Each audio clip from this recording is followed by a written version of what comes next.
So this is my actual stock portfolio, and in this video, we'll be going through my top 8 stocks to buy now. And we'll look at the top stocks in 4 different categories: quantum, AI, cloud growth stocks, and fintech, including one stock that's up 50% in the past year, but looks like it could be ready to double in price. So to start off with, let's show how my portfolio has done so far to put my money where my mouth is. So if we go to GetQuinn, we can see that year to date, my portfolio is up around $14,000, about 5%. And if we zoom out a little more in Charles Schwab, we can see that over the past 1 year, it's up 58%. And over the past 2 years, it's up 136%. Now, Charles Schwab does also include money that you add to the account, so these numbers are a little bit higher than they are in reality. But that rise has come with some really big swings up and down in price, which tends to happen when you invest in high growth tech stocks like I tend to invest in. I prefer investing in what I know, and since I'm a solution architect for Fortune 500 companies, technology is what I know best. And for everything else, I have index funds. So I'll show you how much I have invested in each stock as I go, and at the end of the video, I'll show you every other stock I own that I couldn't cover. So starting with a semiconductor stock that is benefiting from the current AI revolution, but unlike stocks like Nvidia, this stock is only up 67% in the past year and may have substantial upside from here. So when it comes to a new wave of technology like AI, it's important to understand a company's products and not just their numbers, because outsized returns like investors saw with Nvidia or Microsoft happen when you cross the right technology with the right opportunity before it happens. So Broadcom has been a consistently under the radar player in the semiconductor space, despite some high profile investors buying into them amid the recent competition between China and US chip makers. But their products are core to the current AI tech boom that is happening, and they have been making some pretty interesting plays in the semiconductor market. So to understand what Broadcom is doing in the current market, let's take a look at their product. So Broadcom is a semiconductor and hardware stock, but they also produce software and they provide services to other businesses.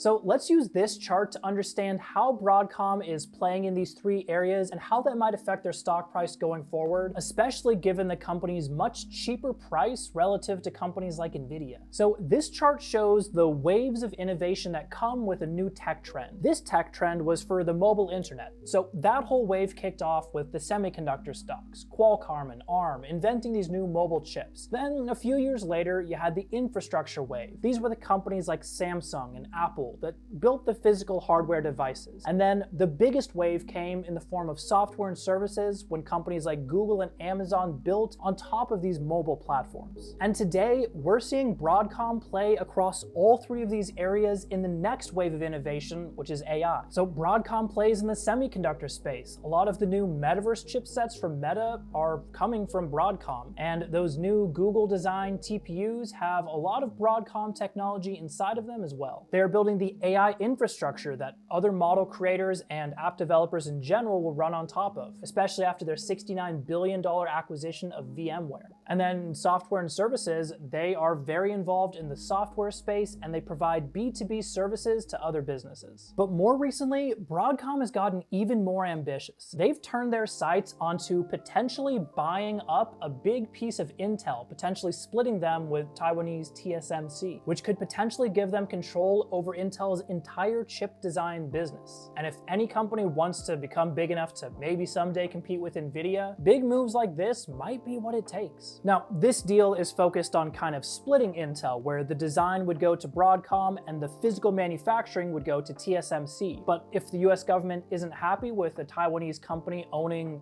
really the only fabricators in the US, especially given current tensions with China, it's possible Broadcom might just buy the entire thing, which, if you've seen my last video talking about Intel, I think would be a huge win for the company, because US-based fabrication is going to become a bigger and bigger issue of governmental support. And I think the US government is going to pour billions of dollars into subsidizing US-based fabrication. So given Broadcom is clearly very serious about continuing to expand, and given their relatively cheap price compared to a lot of other AI stocks, Broadcom is a serious consideration for anyone looking to get in on the continuing AI tech trend. But that leads us to stock number 7, which is a company that's in close partnership with Broadcom, currently has over a $3 trillion market cap, and whose products statistically you've probably used at some point in the past 24 hours. I know I've caught myself writing way too many emails using their tools while sitting on the toilet. don't judge me, it's a quiet time where I get to write. So I'm talking about Microsoft, who's well known for both their personal and business-focused software and computers. Microsoft Teams, Microsoft Azure, Microsoft Office, plus their huge stake in ChatGPT maker OpenAI has positioned this company as one of the biggest tech stocks in the world. But everyone already talks about Microsoft's cool AI tech, and given the fact that OpenAI is actually shifting their AI compute over to SoftBank from Microsoft Azure over the next decade, I don't think AI is the area where Microsoft's real potential lies. With a company this big, there's so many people looking at it that the only way you can find an edge is to find some piece of the company that the market is undervaluing for some reason. So I want to focus on the two unique aspects of Microsoft that could break Microsoft out of this 1 year long 0% rise holding pattern that they've had over the past 365 days. So the two key ideas I want to cover is how the Microsoft ecosystem works to make all their products more valuable together, and then how that leads to their next generation of big products that could actually move the needle on their stock price and make investors some potential returns. So to first understand Microsoft, we really need to understand the Microsoft ecosystem. This company is engaged in all aspects of technology. I mean, we have it here on their website: AI, cloud, productivity, computing, gaming, and apps. Microsoft is almost more like a tech ETF than an individual company at this point. The idea is to appeal to all sides of the market. They want to have solutions for businesses, including Microsoft Azure and their AI tech, and they want to have solutions for individual customers, like selling them PCs or providing gaming services through Xbox. But what makes this company different from a tech ETF, which would just be a big basket of tech stocks like, say, the NASDAQ, is that this company is able to use each new piece of technology to make their existing ecosystem more valuable. So let's just take AI as an example. Let's say that you're a company that already uses Microsoft Office, and you also use Windows PCs for your day-to-day work. Well, if you're now able to add something like Microsoft's AI on top of this, suddenly you can build things like taking all the documents you have in Microsoft SharePoint and being able to ask questions about them directly within Microsoft Teams. Or maybe you could build a feature where if someone's talking on a call, the AI could be proactively giving you suggestions for useful documents that could help out in the conversation you're having. Now, these are kind of just made up product use cases, but the point is there are very few companies that even have the capability of making something like this possible. Maybe Google could compete with them on the personal user side, but on the business side, Microsoft is probably the biggest player in this area. And so because of that, AI improvements will actually benefit Microsoft more than the competition, because for them, AI is a feature rather than a product. And that's kind of the theme here with Microsoft, which also ties in with the second idea of why Microsoft stock could rise. So we know that next-gen products will tend to make Microsoft's existing ecosystem more valuable. But then the question becomes, what are the next-gen products that aren't already factored into the stock price? AI has been out for a little while, but I think the big area for Microsoft is actually cybersecurity. So Microsoft is already one of the biggest players in the world of cybersecurity, which is a market that is expected to grow at 7.5% over the next half decade to a total of $202 billion by 2025. And with the rate and severity of new cyber attacks only increasing as time goes on, cybersecurity is becoming something that companies can't ignore. And if a company is already using Microsoft products to make them more productive, well, the easiest lift might just be to use Microsoft cybersecurity as well. Now, the company's stock price has basically been trading sideways for an entire year, but I think a big reason for that is if we zoom out a little bit, the stock is up 150% over the past 5 years. With these sort of big swings up, followed by stagnation or even a decline, followed by another swing upward, Microsoft tends to move in these big, chunky moves. And I think this is why, if we look at the company's financials, despite the fact that they are growing their revenue fairly consistently at around 15% per year, the company's stock price grows way faster than that and then doesn't grow at all for a period of time. Which is why, for me, I think that this is a stock that over the next 5 years will go up fairly reliably, even if it doesn't move too much in the short term. But while these AI companies have been making big, splashy headlines, there's another stock that's happy to quietly build the infrastructure that all these AI companies will need and quietly make a fortune. So this first growth stock has made me around $12,500 so far and is up over 100% in the time that I've owned it. But I think that's just the start compared to what's possible here. So if you wanted to build an app today, maybe one that uses AI, how would you go about doing that? Well, you could download an AI model, write some code on your computer to run it, and then be able to run it on your machine, but how do you then scale that to hundreds or even thousands of users? Well, a lot of people would turn to the hyperscalers, Amazon Web Services, Microsoft Azure, or Google Cloud, which provide the ability for you to host your app on their data centers and give it access to everyone in the world. But if you wanted to build a free app in a few seconds without locking yourself into one of those big hyperscalers, that's where a company like Cloudflare comes in. So in my previous video on my top 4 AI stocks a few months back, I showed how I was able to build an AI that could recognize cats in a few seconds using their technology. And Cloudflare is betting that a lot more people will want the ability to create these kind of apps extremely quickly in the future. So it's this whole concept of apps or microservices. Basically, you create one service that does one small thing really well and isn't this big, massive,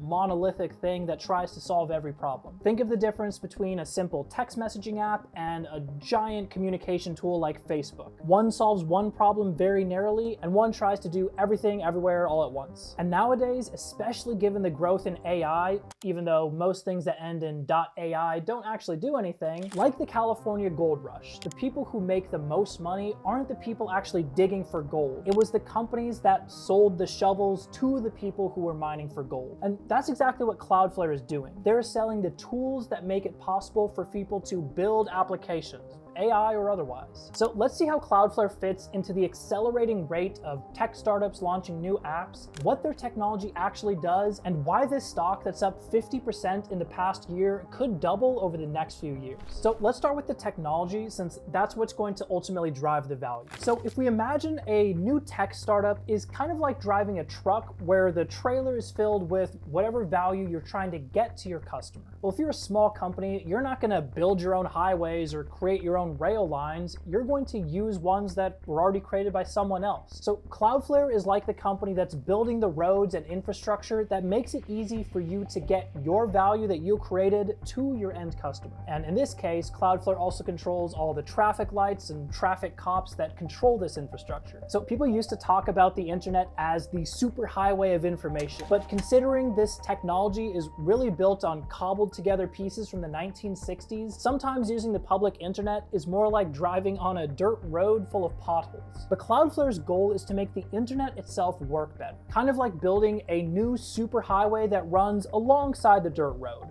Yeah, you can take the dirt road if you want to, and it'll get you there eventually, but if you're really trying to build the best of the best apps, using their superhighway is way faster. This is why the company boasts that 95% of users in the world are within 50 milliseconds of their network, with 35% of the Fortune 500 as paying customers. And that is kind of Cloudflare's bread and butter, but they've gone far beyond that in recent years. They realized that if everyone's already using their infrastructure because it's faster and more versatile than the big hyperscalers, well, they can also build services to just make building apps easier, kind of like providing a rental car service that you can drive on their roads. But what's interesting about Cloudflare is even though they have these massive customers in the Fortune 500, their model is to basically offer their tools for free to developers, let the developers fall in love with their products, and then have them bring them to their managers and directors at their different companies so that it comes from a ground-up approach recommended by the developers to company leadership. It's like the world's largest freemium app. So why does this matter for investors? Well, in kind of the same way that NVIDIA rode the demand for blockchain and then later for AI to eventually become a much bigger company, Cloudflare is poised to ride the wave of app distribution and security. It doesn't matter what new technology trend comes out. It could be AI, it could be quantum, it could be whatever. It's all going to require some way to reach the final user. And the more of these technologies come out, the more companies will be looking for a service like Cloudflare's to help them get them to their customers. Now, this company is a very solid growth stock. They've grown their revenue at 42% compounded since 2019, and that's while maintaining 77% GAAP gross margins. So not only is the company growing quickly, as they grow, the company should become massively more profitable because they have such high gross margins in the first place. Which is why if we look at the company's net income, which is just a fancy name for profit, we can see that while they lost money a year ago, that number has slowly crept closer and closer to positive, and in very near future, they will will become a profitable company. So solid growth, improving profitability, rock solid vision for the future. This is why Cloudflare has been one of my top holdings for several years. But even Cloudflare is now becoming a fairly large company. But this next stock is a much smaller growth stock that looks a lot like Cloudflare did a few years ago. And they're actually growing even faster than Cloudflare. But first, growing a business is all about growing sales. And managing sales efficiently can be just as important as making them, which is where today's sponsor, Pipedrive, comes in. Pipedrive is the sales-first CRM built by salespeople for salespeople, helping you track leads, manage deals, and close more sales, all in a simple visual platform. So with Pipedrive's visual sales platform, you can easily see where every deal stands. It also includes automated reminders and follow-ups, letting you skip repetitive, time-consuming tasks so you never let a lead slip through the cracks. And that's why Pipedrive's customers average 28% more deals in their first year. And if you're like me and you like to customize every piece of software that you get, Pipedrive lets you tailor your workflow, integrate with over 350 apps, and generate real-time reports to optimize your sales strategy. And the best part is you can get a 14-day free trial using the link in the description with no credit card required. Plus, you get an exclusive 20% off when you use the link in the description below. So don't miss out, head to Pipedrive using the link in the description to take your sales process to the next level. And now let's move on to our fastest growing stock that is reinventing the future of work. So if you wanted to buy a stock that could increase in value by over 25% overnight, then do it again a few months later, and then do it again a few months after that, your best bet would be to invest in a company that is chronically undervalued by the market, who then keeps blowing their earnings out of the water. So Monday.com is a stock that's up 38% over the past year, and unlike some of the other companies we've looked at, they're sitting at around a $15 billion market cap. So they have a lot of room to grow from here if their product and their numbers tell us a good story.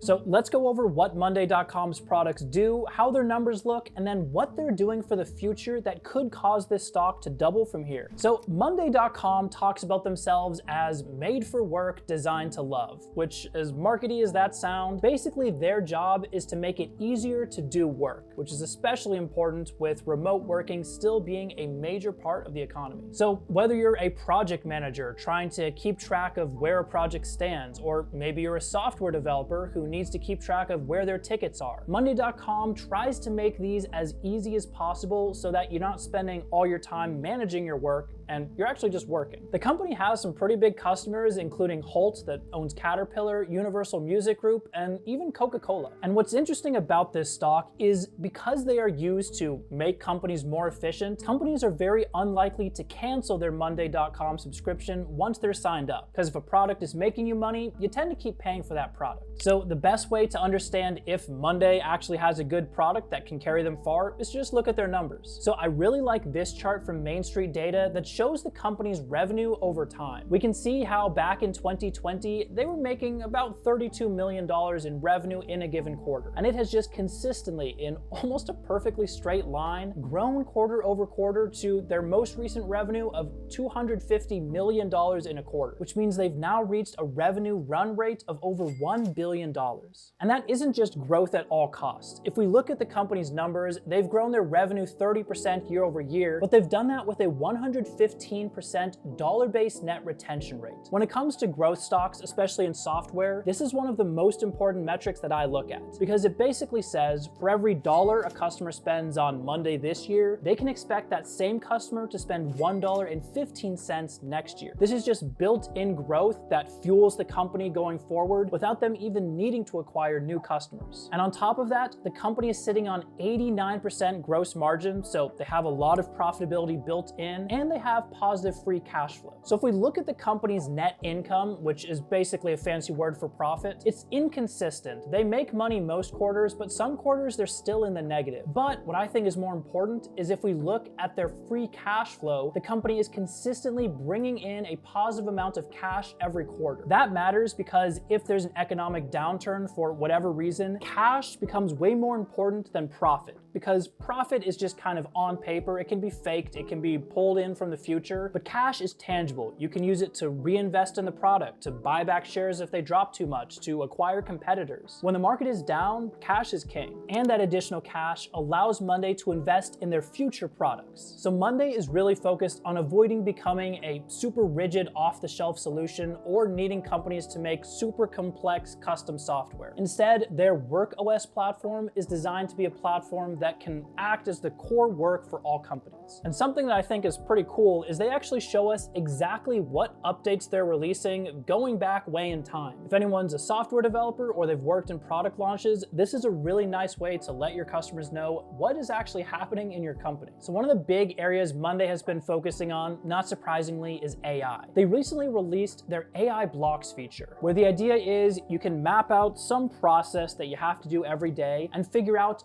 are there certain tasks that AI can automate for you? For example, if you're a project manager trying to manage a bunch of different products, AI can help assign the right people to the right tasks. Or if you're a software developer, it can help you proactively determine if there's a bottleneck in the process you have planned out. What I like about Monday is the way they think about AI isn't as this magical thing that we're going to sell that is going to solve all your problems. Instead, they're looking at their existing product and all of the pain points that their customers have brought to them and saying, okay, AI can solve these specific problems, and so we're just going to offer them the ability to use it if they want to. Everything goes toward making the platform better for their customers, which over time should cause customers to spend more money on the platform as the companies grow and to refer new customers to their platform, which is how a growth stock really gets off the ground. I currently own 70 shares in Monday.com, valued at just over $20,000, and it's up around $9,000 overall for me. And I'll show you exactly how much I've invested in all my stocks at the end of the video. But next, let's get to two stocks that are operating in one of the most important technology development areas of the next decade,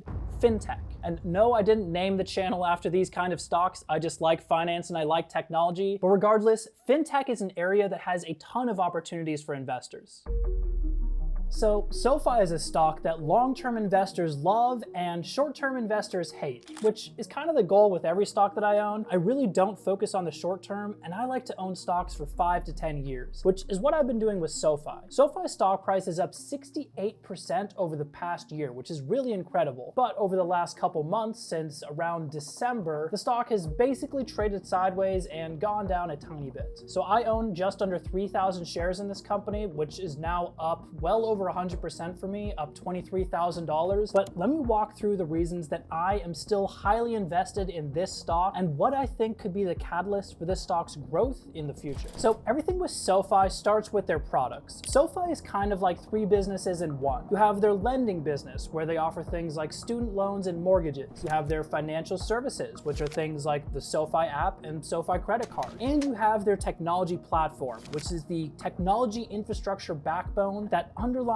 everything that they do, as well as some other fintech companies, including some companies that people might call SoFi's competitors. So SoFi's products have a very clear target. If we just look at the insane amount of products that they have on here, a lot of their focus is on younger users who make well above the average income. And SoFi's goal is to get these users while they're young, and then as those users make more and more money and build their wealth, SoFi becomes their default bank. Which is why over the years that I've owned this stock, they've gone from basically a glorified lending company to a company that now has a real banking services. They have their own investing app. They have their own credit card. They might not be the leader in any one of these categories individually, but in terms of the cohesiveness of all their products, SoFi stands head and shoulders above almost any other company that is similar to their size. And the reason SoFi offers so many products is what's known as the financial services productivity loop. Their goal is to bring on new users with financial services like maybe SoFi Money or SoFi Invest. And then once they have those users, they can upsell them into more valuable areas of the company, like SoFi personal loan or a student loan or even a home loan. And so their competitive advantage is they can land a customer very cheaply, but then they have the more valuable products to make those customers worth more, eventually becoming the one-stop shop that all of their members can go to. And this all ties in with SoFi's secret weapon, which is their ecosystem. Kind of like Apple's walled garden approach, SoFi tries to make it it so that once you're in the SoFi ecosystem, it's just easier to use more of their products. For example, if you set up autopay on your credit card or direct deposit into your SoFi account, they can give you free stocks in the SoFi Invest app. Or if they see through SoFi Relay, their personal finance app, that you're someone who pays their bills on time, they might give you a discount on one of their student loans. And we can see how this ecosystem is growing SoFi's number of members. We can see that back in 2020, the company had 1.8 million members. And we can see that now in 2024, they have nearly 10x that number of users to over 10.1 million users, up 34% year over year. And while that percentage growth is lower than some of the member growth they've had in the past, that's simply because of the law of large numbers. As a company gets bigger, it takes a larger and larger number to grow the same percentage. But in absolute values, this is the most members they've ever added in a single year. And because SoFi's customers tend to sign up for multiple of SoFi's products, it's why their total number of products being used is 14.7 million, up 32% year over year. And so with this financial services productivity loop running and adding more members to the SoFi ecosystem, the next step for SoFi is to become a truly bona fide bank. And it's this area that I see some discussion around SoFi that I think gets a little distracted. A lot of focus is on whether SoFi has launched any new products recently. And this, I think, is kind of where SoFi's been headed all along. So unlike the majority of smaller fintechs in the US, SoFi is actually legally a bank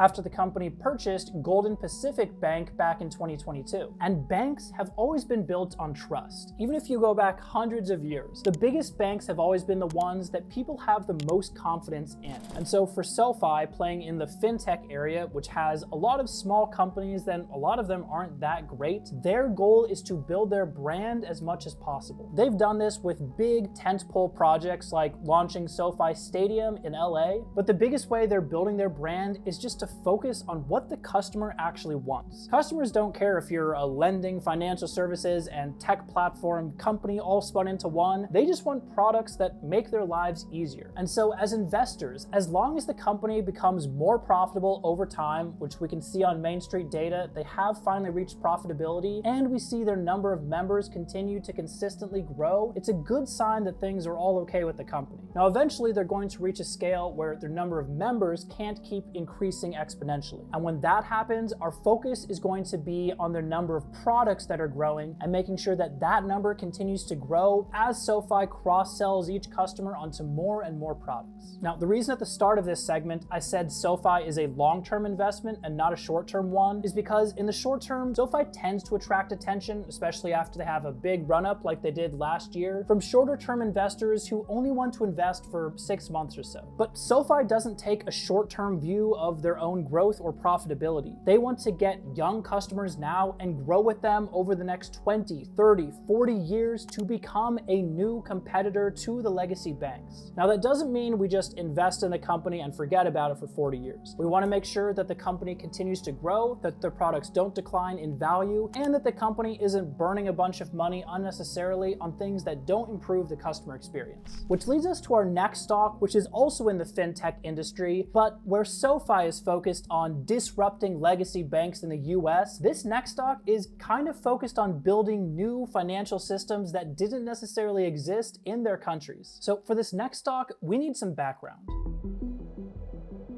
The power center of the financial world is always shifting. At one point, it was primarily based in Europe. Today, it's based in the US. But we saw a fundamental shift in how world financial systems worked when China, which at the time had the biggest population on Earth, first entered the digital age. And the companies that helped with that launch made their investors a ton of money over the years. But this next stock is focusing on two countries which combined would have the fourth biggest population in the world, and it is betting on the economic potential of these countries as they become bigger and bigger players in the digital space. So Brazil and Mexico are two Latin American countries which have a very high percentage of their country in urban populations. And they are both countries that are rapidly embracing fintech technologies to enable the banking infrastructure in their countries. And one of the biggest companies that is driving this fintech revolution is Nubank. Now, Nubank is a stock that I've owned for a little while, and it is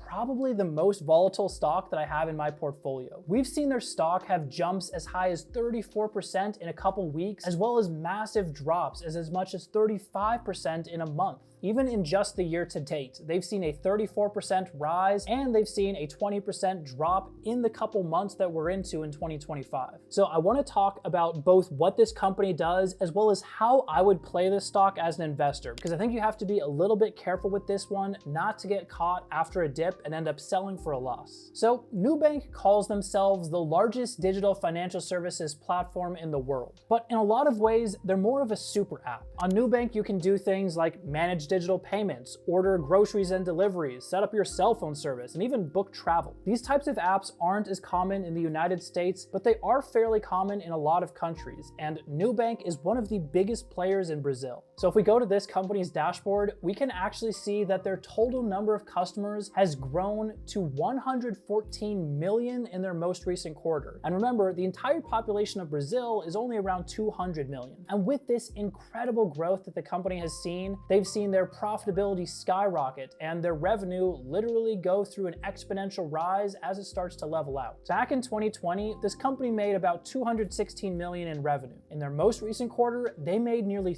$3 billion in revenue. That kind of growth just doesn't happen with fintechs in the United States. And that's part of the reason why this stock has been so volatile is their incredible growth. And with that growth comes a lot of potential. And I just want to give a quick shout out to Main Street Data, who makes these dashboards. I really appreciate the fact that they actually pull in metrics that are relevant to the specific company and aren't just generic. And I've actually started working with the platform to try to make it even better for investors and become a part owner. And these dashboards are totally free. You can pay for extra features if you want, but I think it's worth checking out if you get a chance. But when it comes to Nubank, they're also kind of victims of their success. The company has now reached a scale where they can't just continue to expand in Brazil, where they first started out. And so that's where their focus has been shifting more and more to international expansion. The company recently expanded into Mexico and they've done extremely well in that market, adding an additional 20 million customers over the past year, with 10 million of those customers coming from Mexico just 5 years after it first launched in that country. But that's only the starting point of Nubank's master plan. As they start to saturate the existing Brazilian market, their only options are to offer more products and to offer them to more countries that have different customers they haven't reached yet. Mexico was the test point to this, and they've also focused on broadening their portfolio into cell phone and travel services. But now the company is preparing to scale up their products and services globally. The company doesn't want to just compete in these individual local markets. They want to become a major player on the global financial board. And to do that, they just need to keep on following the strategy that they have so far. They have great products. Those products are very well localized to individual markets, because you're not going to sell the same thing in Brazil as you will in Mexico as you will in the US. And so as long as the company doesn't mess something up atrociously, they seem to have a lot of roadway in front of them to just continue executing and growing. Now, that being said, you have to be a little bit cautious when investing in a stock like this because of these huge rises up and down. Part of this volatility, I think, is due to the fact that this company is based outside the US, and investors, especially big hedge funds, tend to be a little bit more risk averse when it comes to those companies, so they're more likely to sell off of bad news. Personally, Nubank is a smaller position for me. I currently have around $15,000 invested in it, and while I'm in the green, it's only up about $2,000 overall, so 14%. But even with a relatively small percentage of my portfolio in this stock, these huge swings in price can still have a big impact. So I never recommend you just buy one of the stocks you see in my video, but investing means knowing yourself really well. And if you're someone who finds themselves getting upset or emotional about a stock dropping and then rising again, this might not be the best stock for you. And if you're someone who is okay with a stock going down for a quarter or even 2 quarters in a row and it doesn't even bother you, well, then a stock like this might be more palatable. It's not going to fit into everyone's portfolio, which is always why it's so important to do your own research before buying any of the stocks that I talk about. But let's move from the super risky fintech stock to a company that I think has one of the best chances of dominating in the new tech trend of quantum computing.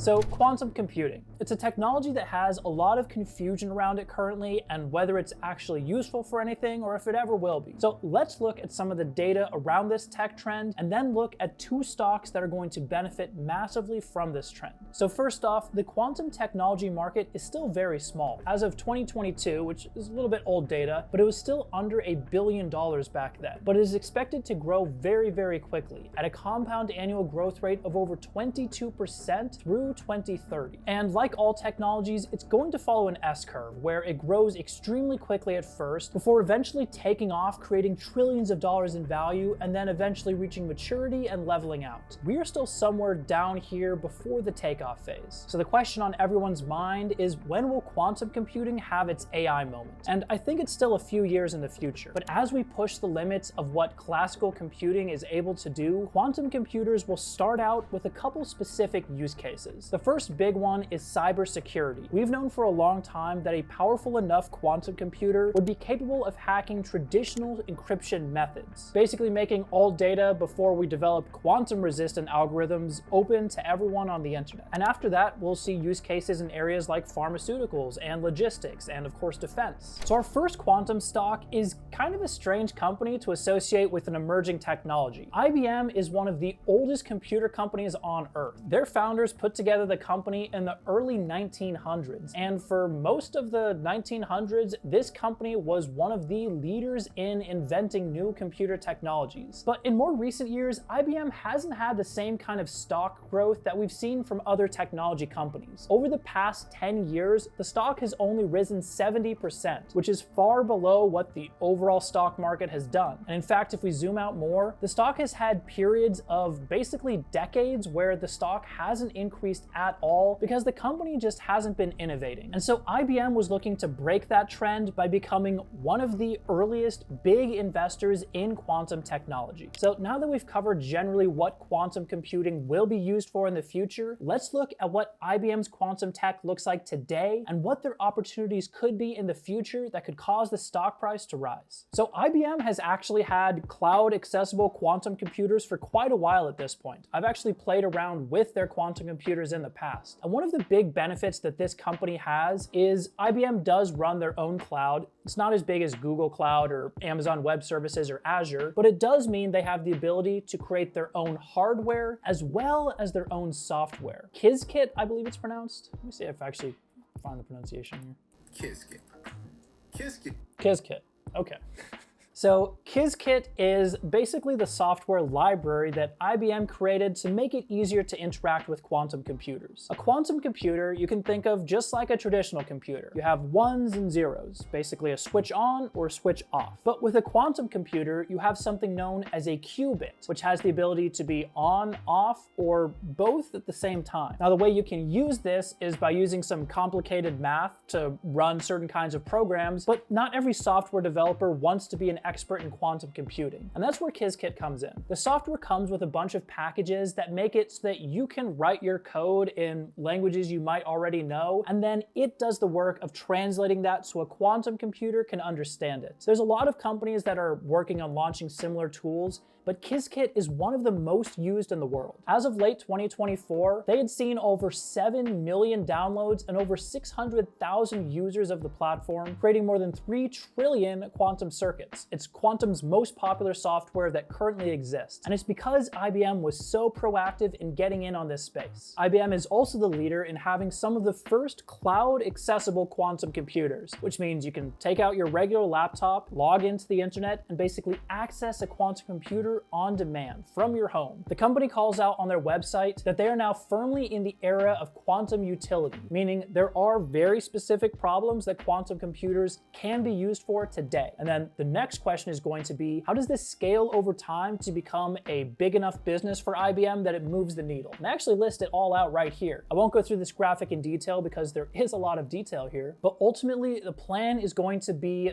build more of these high-scale quantum computers and build these quantum data centers that can be used by companies around the world. A lot of companies today will build their own data centers once they get big enough, rather than paying for someone else's data center. When it comes to quantum data centers, we're a long way out before a company like, I don't know, Walmart wants to run their own quantum data center. At least for the first few years, it's just going to be too specialized, and so that gives an opportunity for a company like IBM to grab market share early on. And so then, what does that mean for IBM's stock price? Well, if we look at the company's valuation, we can see that their forward PE ratio is 24.2, which is basically average for the software and IT services industry. It's maybe a little bit on the cheaper side. And so if you compare this to to other big competitors in the quantum space, like say Microsoft or Google, those companies are trading for substantially higher PE ratios, which means if IBM is able to break out of their slump of relatively mediocre earnings for the last decade, this is the big cloud provider stock that I think has the most potential to rise due to the advent of quantum computing. But IBM is still a $250 billion company. So next, let's get to a smaller quantum stock that is a lot more risky, but has a lot more potential for the stock price to rise in both the short and long term. And after this, I'll show you every stock that I currently hold in my portfolio.